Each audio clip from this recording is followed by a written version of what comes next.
Imam Syafi'i bermimpi berjumpa Nabi Muhammad SAW.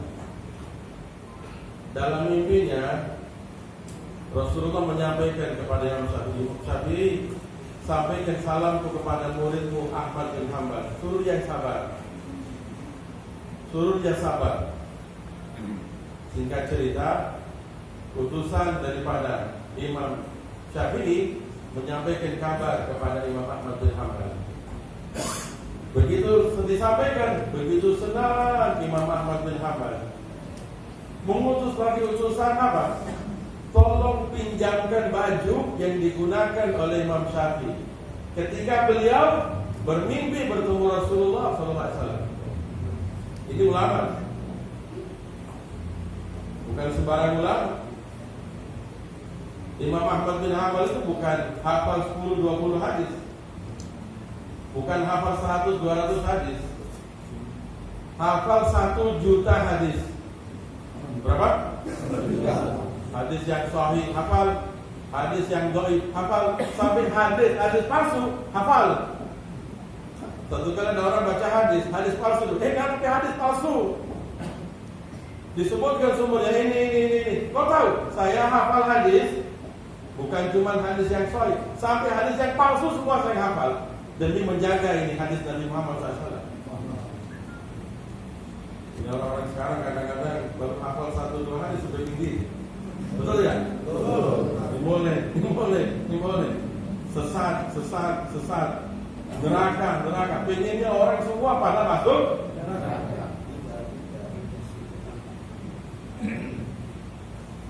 Imam Ahmad bin Hanbal 1 juta. Sampai ditanya, bagaimana kamu bisa hafal hadis begitu banyak?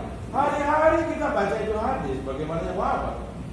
Hari-hari kita baca, tidak ada kerja lain. Suruh pinjam itu gamis, direndam dalam airnya diminum. Dari begitu cintanya kepada Nabi Muhammad. Sekaligus saya bilang, kalau macam-macam orang, walaupun mereka tidak mengadakan peringatan Maulid, hari-hari kehidupan mereka sudah menunjukkan peringatan Maulid. Hari-hari mereka tidur, mimpinya mimpi Nabi. Sudah, walaupun gak Maulid gak apa-apa. Darahnya, dagingnya, jiwa raganya sudah bercampur, penuh cinta kepada Nabi Muhammad. Jadi kalau saatnya mereka gak ngadakan Maulid, tidak apa-apa, mereka gak butuh. Jadi kalau dikatakan, mana ulama? Ayo sebutkan ulama dulu yang mengadakan Maulid. Ya mereka gak butuh. Betul tidak? Orang ini butuh, kami ini butuh. Semacam orang dulu, Pak, Al-Quran dulu, mushaf itu ditulis gak pakai harokat, bahkan bukan cuma harokat, titik gak ada. Kenapa? Dia gak butuh, mereka bisa baca. Gak ada harokat, mereka bisa baca. Gak ada titik, mereka bisa baca. Bisa bedakan ba, ta, fa, jim, ha, kha, ra, za, apalagi sin, shin, dot, sot, terus bisa baca. Walaupun gak ada titik bisa. Tapi kalau orang sekarang, jangankan gak ada titik, jangankan gak ada harokat, betul tidak? Sulengkap titik, sulengkap harokat.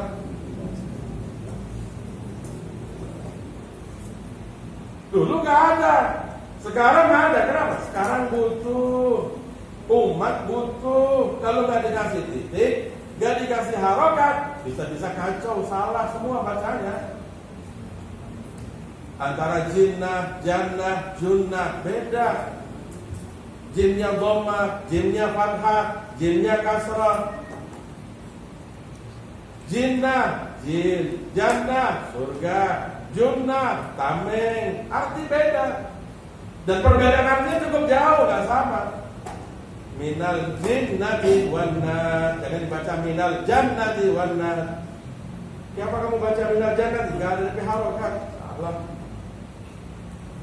Jadi kalau mereka gak butuh titik, gak butuh harokat, mereka sudah bisa. Kalau mereka seandainya pun gak ada peringatan Maulid, hari-hari mereka tidur. Tadi saya bilang, mimpi Nabi Muhammad atau orang ini tidur, mimpi apa? Mimpi sirine kuala, mimpi ulang dusun, ya toh, mimpi setan. Alhamdulillah, Masya Allah saya tidak ada sih. Atau di mana? Jadi makanya Nabi kita Muhammad SAW itu sempurna badannya, sempurna akhlaknya. Dan dalam oleh dibah, karena sallallahu alaihi wasallam ahsanan nas, adalah Nabi kita Muhammad ahsan, terbaik manusia. Apanya? Khalqan, penciptaan, wa khuluqan, akhlak. Bukan cuma rupa baik, tapi kelakuan baik. Bikin apa? Tahu tidak? Rupa baik, wajah indah, menarik, tapi lebih akhlak. Beliau punya perbuatan luar biasa. Idza ra'ahu badihatan habah. Setiap kali orang melihat wajah beliau kagum, takjub. Tinggal faktor hidayah.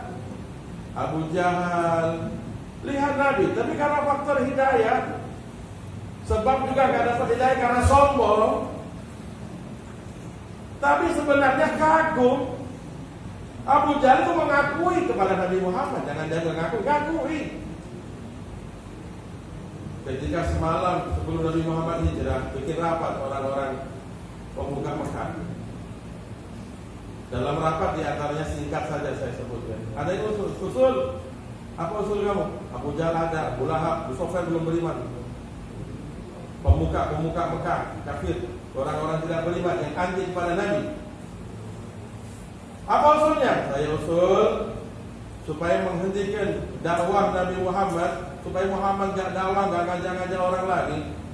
Bagaimana kalau mulai besok kita panggil dan kita sebarkan di masyarakat Mekah, Muhammad adalah al-kadzdzab, Muhammad adalah pembohong. Kalau orang sudah tahu, kenal Muhammad sebagai pembohong, niscaya ketika dia bicara, gak ada orang percaya. Abu Jahal langsung interupsi, saya gak setuju. Sampai protes. Abu Jahal padahal musuh, benci, gak iman, anti sama Nabi. Bahkan paling benci dan paling musuh para Nabi Abu Jahal. Saya gak setuju. Bagaimana mungkin Muhammad kita mau panggil al-kadzdzab, pembohong, sedangkan semua tahu Muhammad sejak masih muda, masih remaja, udah terkenal, orang dapat dipercaya, orang jujur, orang amanat, gak pernah bohong. Besok kita sebarkan pembohong, bisa-bisa bukan Muhammad dipanggil pembohong. Orang ini yang ada di sini dibilang pembohong semua. Saya gak setuju. Muhammad tetap al-amin. Allahumma shalli ala Muhammad. Jadi walaupun benci, anti, gak iman, gak ikut, gak taat sama Nabi, dalam hatinya mengakui Nabi Muhammad, kagum sama Nabi Muhammad. Jadi akhlak beliau itu begitu sempurna hadirin. Sampai-sampai dalam Al-Quran Allah Ta'ala firmankan, wa innaka la'ala khuluqin azim. Dan sesungguhnya engkau wahai Nabi Muhammad benar-benar di atas akhlak yang mulia, di atas, bukan di dalam, di atasnya. Jadi mengungguli akhlak yang mulia, bukan sembarang akhlak, akhlak yang mulia di atasnya. Kalau orang berakhlak, ada orang berbuat salah sama dia, mendolimi dia, dimaafkan, selesai. Akhlak bagus. Tapi Nabi kita Muhammad di atasnya. Jadi gimana? Dimaafkan dan beliau berbuat baik kepada orang berbuat zalim sama dia. Satu kali Abu Jahal bayar orang, anak muda mau kerja enggak? Mau. Saya lagi nganggur. Kamu saya gaji, saya bayar. Apa kerjanya? Gampang. Kamu berdiri di mana Muhammad mau lewat ke masjid. Begitu dia lewat, kamu maki dia. Kamu caci dia, ucapkan kata-kata kotor menghina dia. Bila perlu, ludahi dia.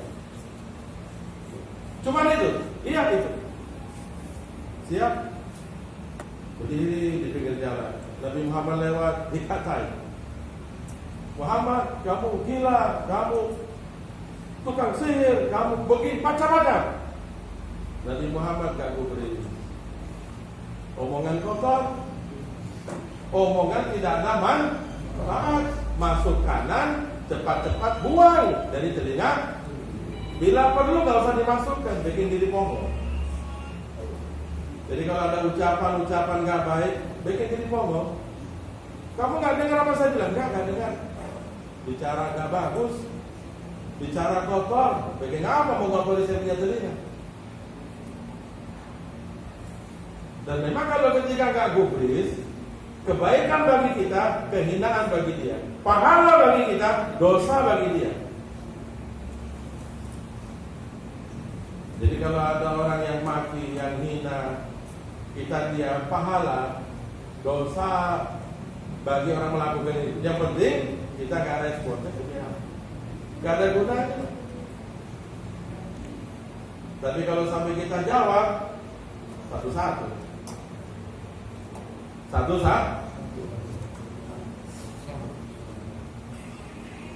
orang Manado biasa jaga memaki, kadang-kadang yang ini lah pengecuali yang sedikit sekali, ya nggak ada biang, jangan dijawab. Kalau kita nggak ada lebih biang, sudah, iya tak, satu sama,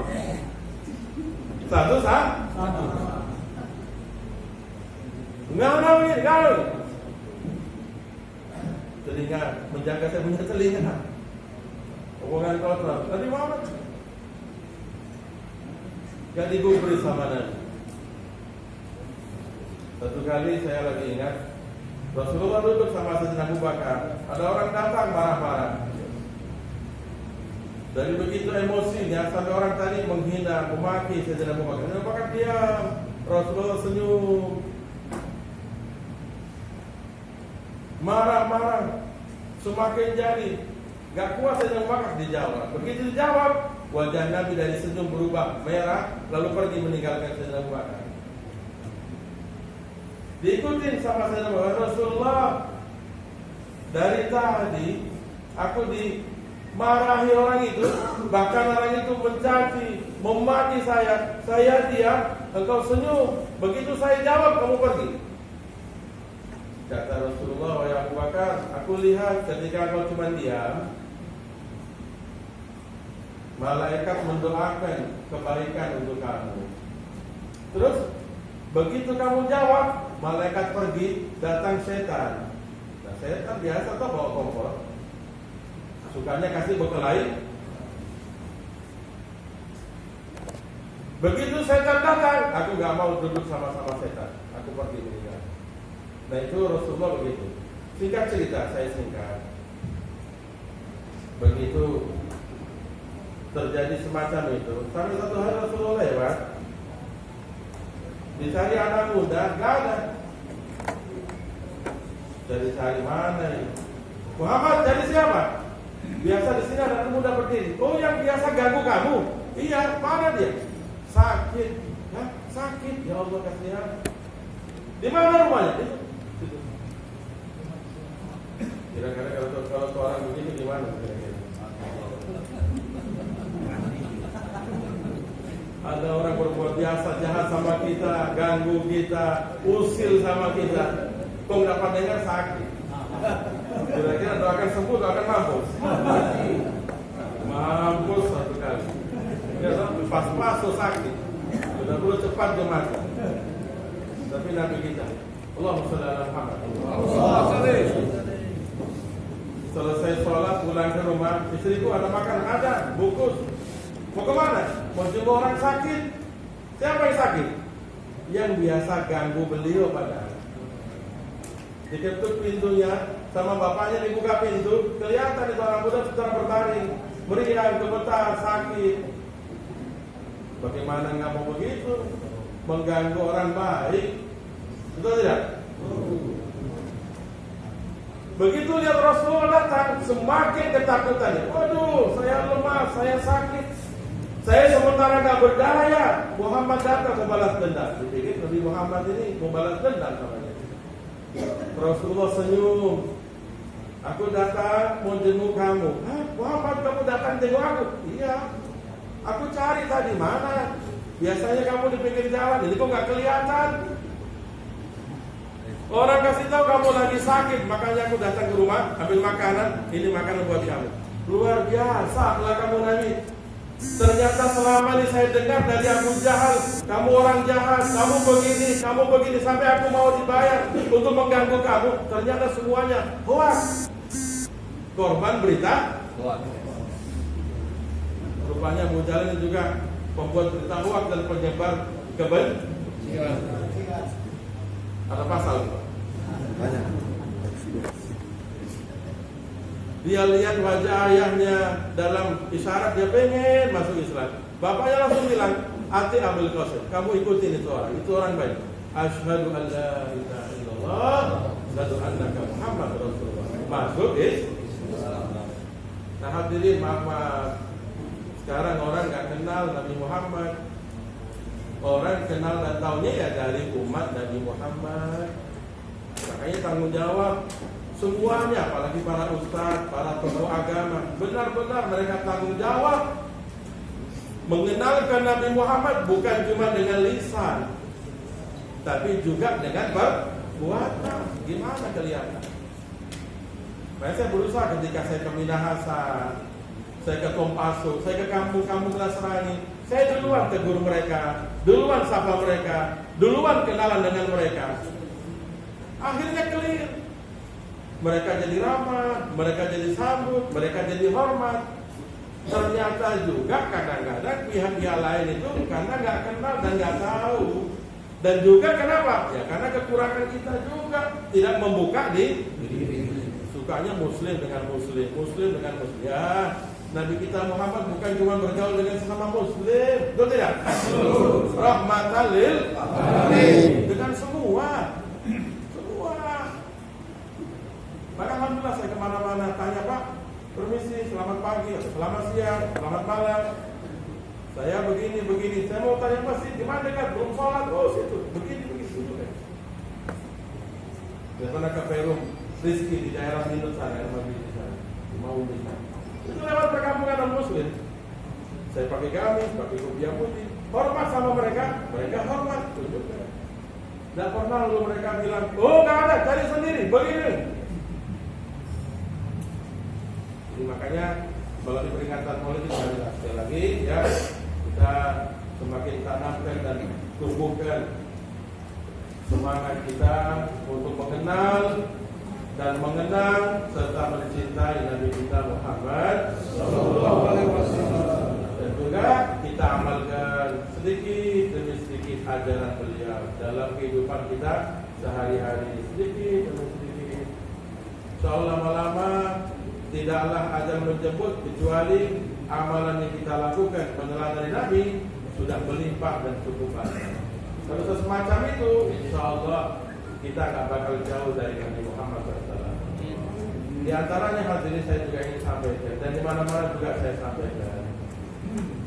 Setiap hari kan orang makan, minum, betul tidak? Usahakan ketika kita makan, ketika kita minum, amalkan ajaran dan tuntunan Nabi kita. Berpahala, jelas berpahala. Satu kali sunnah yang kita kerjakan 10, paling sedikit 10. Kalau kita makan, kita minum, kita makan, satu kali suapan makan kita mengamalkan sunnah 10. Dan satu piring berapa kali itu suapan? Kalau tambah berapa kali? Kalau tambah 3 kali, betul tidak? Sehingga ketika kita makan bukan cuma sekedar perut kenyang, tapi juga menambah hasanat, menambah kebaikan-kebaikan kita. Bahkan juga bukan cuma sekedar menambah kebaikan kita, menambah kedekatan kita dengan Nabi. Jadi kalau makan, kalau lupa cepat-cepat pindah tangan kanan. Bapak berapa banyak yang masih kurang memperhatikan itu, padahal diajarkan sama Nabi. Tapi mengajarkan tangan kanan, tangan kiri beda, kaki kanan, kaki kiri beda. Masuk masjid, duluan mana? Kanan kiri. Keluar masjid, masuk kamar mandi, kiri. Masuk rumah, kanan. Beda. Tidak Ya boleh dari kecil-kecil begitu kita amalkan. Insya Allah yang besar. Lama-lama orang bisa tahajud, mendekati tahajud Nabi, bisa sholat, mendekati sholat Nabi, bisa. Kenapa? Kita mulai dari yang kecil-kecil dulu. Insya Allah.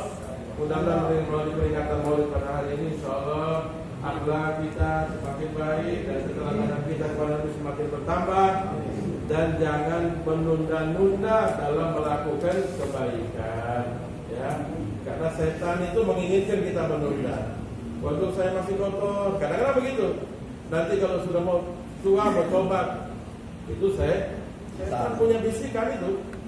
Jadi nggak apa-apa. Seandainya pun bukan menyuruh maksiat, seandainya pun masih suka salah, suka banyak kurang, tetap bagaimana kita memperbanyak istighfar dan memperbanyak kita sholawat dan kita amalkan sesuai kemampuan kita sunnah Nabi kita Muhammad sallallahu alaihi wasallam. Mudah-mudahan dosa kita semuanya diampuni sama Allah. Kedudukan kita diangkat oleh Allah. Keluarga kita dijadikan keluarga sakinah oleh Allah. Dan kehidupan kita dijadikan kehidupan yang menyenangkan oleh Allah. Baik kehidupan dunia, kehidupan kubur, lebih-lebih lagi kehidupan kelak nanti di akhirat. Astagfirullah.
Wassalamualaikum warahmatullahi wabarakatuh. Disampaikan terima kasih selanjutnya kepada Abu Bakar Ustaz Salim Fahmi yang sudah memberikan pencerahan kepada kita sekalian, menjelaskan banyak keutamaan, keagungan dan hal-hal istimewa terhadap Kanjeng Nabi Muhammad SAW. Kami mengucapkan terima kasih banyak kepada Ustaz. Bapak Ibu sekalian, khususnya warga muslim Polresta Manado, seperti kita ketahui bersama, kami informasikan bahwa ada salah satu rekan rekan kita Muslim Polres Manado yang saat ini mengalami sakit. Dan dari kegiatan Maulid Nabi ini, dari seksi sosial, itu juga dana yang terkumpul dari bapak-bapak sekalian melalui grup WhatsApp dari seksi sosial akan menyalurkan sedikit meringankan beban yang diderita oleh keluarga atau rekan kita Muslim Polres Manado yang bertugas di Polsek Polri. Berita cicitan tadi dari Muslim Polres akan menyerahkan sedikit dana untuk meringankan beban dari keluarga. Begitu kami undang kepada suami dari Ibu Cici untuk bisa menerima sedikit dana sosial yang akan diserahkan oleh Ketua Seksi Sosial AKP Marniasi. Silakan. Depan.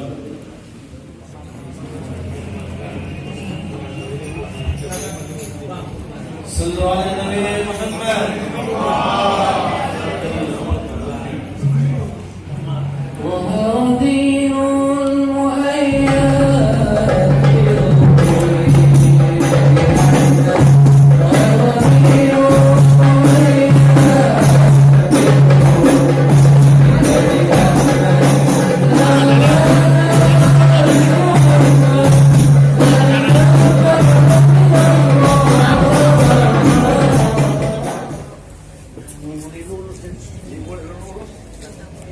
Lulus pertama, kedua dapat.